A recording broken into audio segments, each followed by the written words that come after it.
为伫咧咸水区划来影视基地，伫咧110年度12月完工的日治时期荣町片场，看完了古早台北荣町通、本町通的路口，也佫有4栋商店景点的建筑。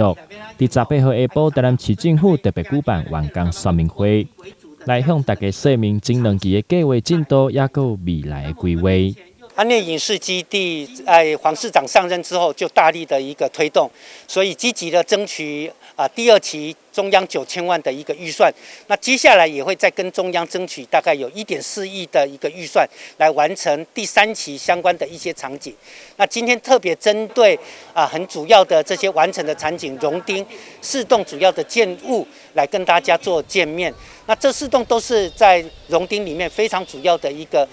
建物了哦。那这些建物其实是很多剧组在拍摄所谓的时代剧，尤其日治时期的场景，非常重要的一些设施哈。所以我们今天特别透过这样子的机会，也希望说让更多的剧组知道说有这样子的场景，欢迎大家随时到我们的安内影视基地来拍片、来取景。第2座的时代片场完工。未来除了会当提供来拍片以外，同时嘛会当作为文化教育也佫有休闲观光的好所在。台南市政府会努力继续规划电影放映厅、电影体验馆，也佫有文创商店、餐厅、旅社等特色空间，希望会当打造出一个会当拍片，佫会当促进观光的文化休闲教育场所。台南新闻刘品言采访报道。